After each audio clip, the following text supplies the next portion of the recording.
Alrighty, today we're going to talk about the final method for solving a quadratic equation. We have talked about graphing. That was the first method we talked about, and the solutions were the places where the graph crossed the x-axis. And it's a great method, but sometimes it doesn't work because we can't tell exactly where that intersection is if it falls between two whole numbers.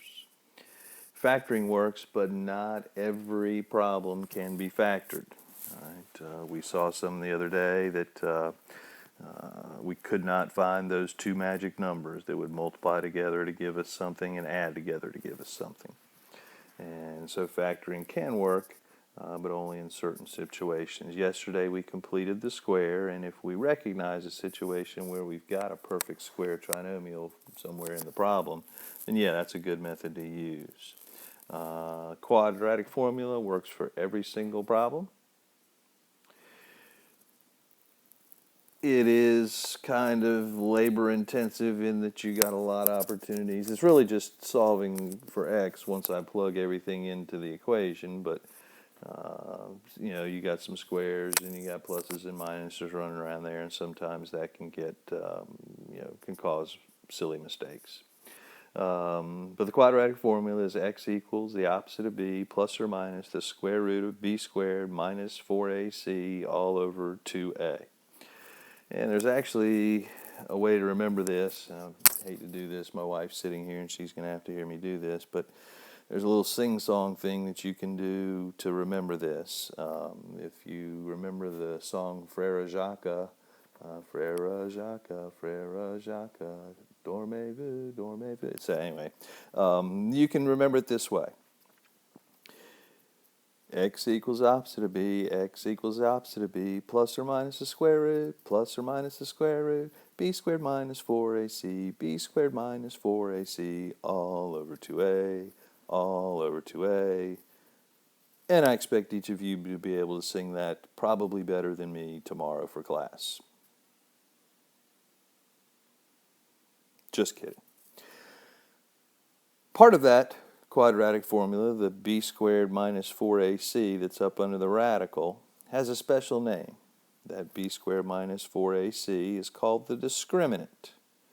And the discriminant helps us to discriminate between whether there's going to be 0, 1, or 2 solutions. If b squared minus 4ac is less than 0, there will be no real solutions.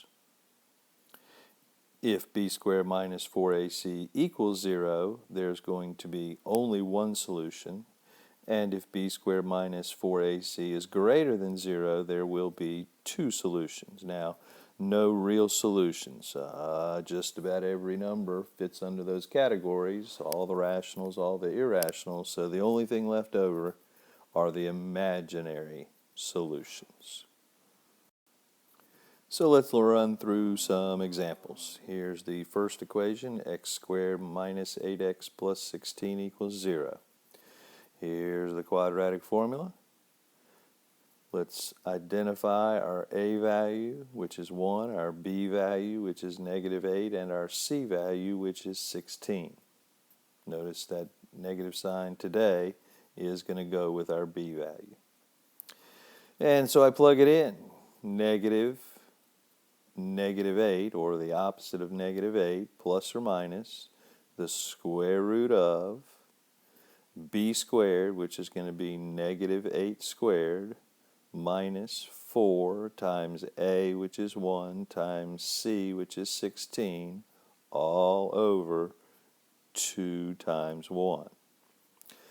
And I may have simplified this to positive 8, but the first thing we really want to do is work underneath the radical. Negative 8 squared is 64. 4 times 1, or negative 4 times 1 times 16 is negative 64. 64 minus 64 is 0, and therefore, according to the discriminant, since b squared minus 4a equaled 0, there will only be one solution. So as we continue to solve further, the square root of 0 is 0. 8 plus 0 is 8 divided by 2 gives us our one and only solution, 4. Our next example, 11x squared minus 11x, 8x squared minus 11x minus 26 equals 0. Again, we'll identify our A value as 1, our B value is negative 11, and our C value is negative 26. We plug it into the quadratic formula. X equals the opposite of negative B plus or minus the square root of B squared, which is negative 11 squared. And notice I'm putting those in parentheses. Minus 4 times A, which is 1, times negative 26, which is C. All divided by 2 times 1. Again, I simplified this down to be 11, but predominantly I'm working underneath the radical. Negative 11 squared is 121. Negative 4 times 1 times negative 26 is 104. All divided by 2. 121 plus 104 is 225. And so we can say that the b squared minus 4ac is greater than 0. So we know there will be 2 solutions. And if I simplify this further, square root of 225 is 15. And so I'm left with 11 plus or minus 15 divided by 2. And here's where I break it down into 2 possible solutions.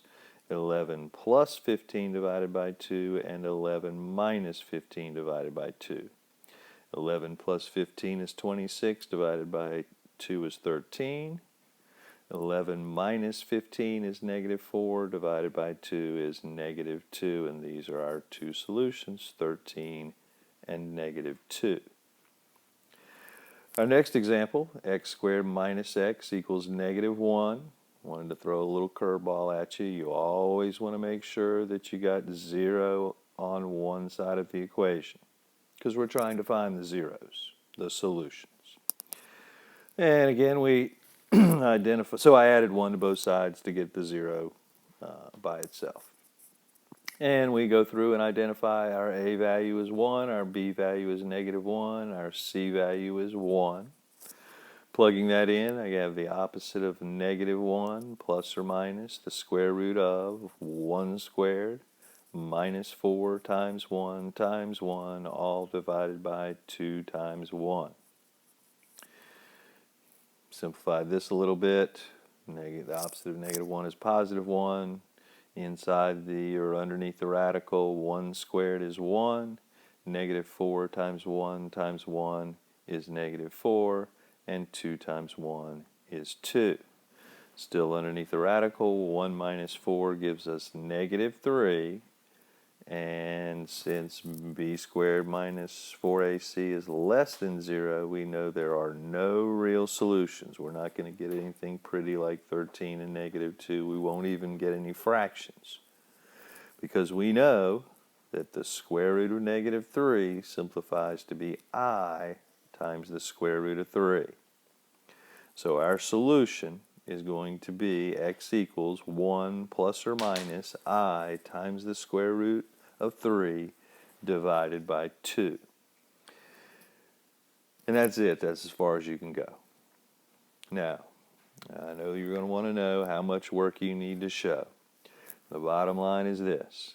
If you didn't get 1 plus or minus I square root of 3 over 2, and you got to figure out why, you better have a lot of this work shown. If you want me to help you identify where your mistake is, you're going to have a lot of this work shown. Please make sure you write any questions you have as a reply to this post.